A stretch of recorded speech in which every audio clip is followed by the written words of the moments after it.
नमस्कार दोस्तों, मैं हूं dietitian Neha Singh, dietitian nutritionist. आप सभी का डाइट जोन चैनल में स्वागत करती हूं। आज हम चर्चा करेंगे कॉन्स्टिपेशन यानी कि कब्ज के बारे में। कब्ज एक ऐसी परेशानी है जो हर परिवार में 1 से 2 लोगों को अफेक्ट करती है। सबसे ज्यादा कब्ज से जो पीड़ित हैं वो है हमारे घर के बच्चे, क्योंकि बच्चे हमेशा अपने इमोशन को कंट्रोल करने की कोशिश करते हैं। ड्यू टू वो प्ले करना चाहते हैं, अपने कामों में एंगेज रहना चाहते हैं, तो वो उसको कंट्रोल करते हैं और ये स्थिति उनको कॉन्स्टिपेशन की अवस्था में डाल देती है।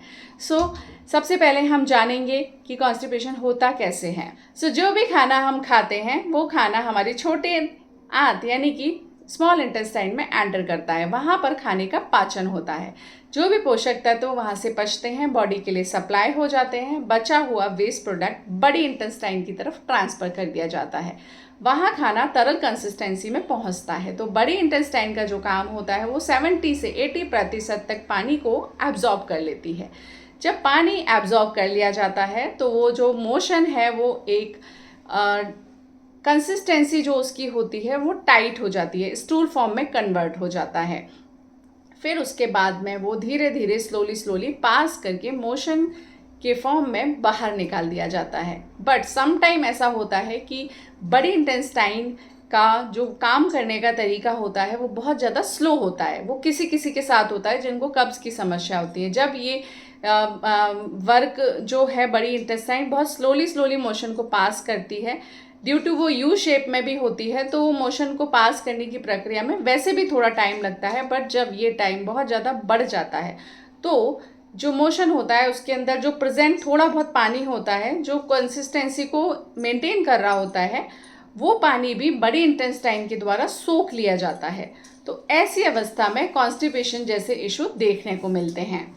बेसिकली जब भी हमारे मोशन को बड़ी इंटेस्टाइन से बाहर निकलने में तकलीफ होती है, उस अवस्था को हम कॉन्स्टिपेशन यानी कि कब्ज बोलते हैं। अब कब्ज होने के कारण क्या है उनके बारे में जानते हैं। लो फाइबर डाइट का इंटेक करना, आपके खाने में रेसा 0 होना, आपकी लाइफ स्टाइल टोटली चेंज रहना, यानी कि आप स्लीप साइकिल प्रॉपरली फॉलो नहीं करते हैं, अच्छे से अपनी नींद नहीं लेते हैं, पर्याप्त पानी यदि आप नहीं पी रहे हैं तो वो भी कब्ज का कारण बन जाता है। यदि हमें इमोशन आ रहा है, हम कंट्रोल कर लेते हैं, हम करने नहीं चाहते हैं, तो वो भी कॉन्स्टिपेशन का कारण बन जाता है। हमारे डाइट में fast food, junk food, spicy food, heavy food, मैदे से बनी हुई चीज़ें यदि ज़्यादा होती हैं, क्योंकि इनमें 0 फाइबर अवेलेबल होता है, तो ये भी कॉन्स्टिपेशन का कारण होता है।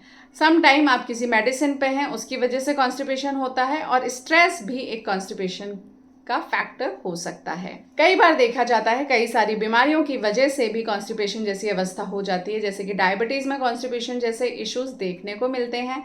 साथ ही थायराइड जैसी समस्याएं, इनमें हार्मोनल इम्बैलेंस होते हैं, जिसकी वजह से आपकी पाचन शक्ति बहुत ज़्यादा स्लो हो जाती है, उससे भी कॉन्स्टिपेशन देखने को मिलता है। प्रेगनेंसी यदि है तो कॉन्स्टिपेशन हो सकता है। आप ट्रैवलिंग के दौरान पर भी कॉन्स्टिपेशन को फेस करते हैं कि टोटल लाइफ स्टाइल चेंज हो जाती है। जब भी आप ट्रैवल कर रहे होते हैं तब कॉन्स्टिपेशन एक बड़ा इशू बनकर सामने आता है। सम टाइम किसी फूड से आपको एलर्जी है तो वो कॉन्स्टिपेशन का कारण बन सकता है। IBS यानी कि इरिटेबल बाउल सिंड्रोम यदि आपको है तो वो भी कॉन्स्टिपेशन का एक कारण बन सकता है।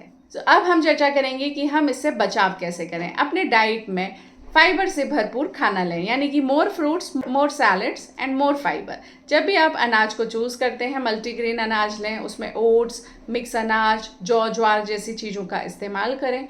फ्रूट्स में आप पेयर यानी कि नाशपाती, एप्पल, पपाया जैसे फ्रूट्स का इस्तेमाल कर सकते हैं। सब्जियों में आप इस्तेमाल करेंगे ग्रीन लीफी वेजिटेबल, हरी मटर, कद्दू, लौकी, तोरी जैसी सब्जियां भी इस्तेमाल की जा सकती हैं।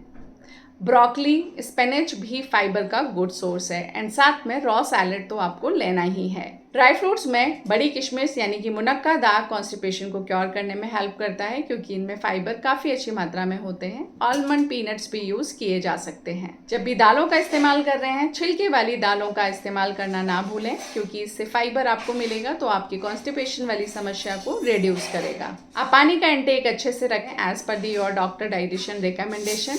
एंड साथ में यदि स्ट्रेस बहुत ज़्यादा है तो उसको कंट्रोल करें। वॉक बिल्कुल भी नहीं कर रहे हैं तो वॉक ज़रूर करें, क्योंकि वॉक करने से आपके इंटेस्टाइन प्रॉपरली मूव करती है, वर्क करती है, तो उससे मोशन को पास करने में उसे सहायता मिलती है। सो बताई गई टिप्स को ज़रूर फॉलो करें एंड आई होप सो आप लोगों को मेरा वीडियो पसंद आया होगा। यदि आपको लगता है कि ये बहुत अच्छा वीडियो है तो प्लीज़ लाइक करना ना भूलें एंड चैनल को सब्सक्राइब ज़रूर करें। फैमिली, फ्रेंड्स, रिलेटिव्स सब के साथ में इस वीडियो को शेयर करें जिससे कि वो लोग भी सही इन्फॉर्मेशन ले सकें। Thank you.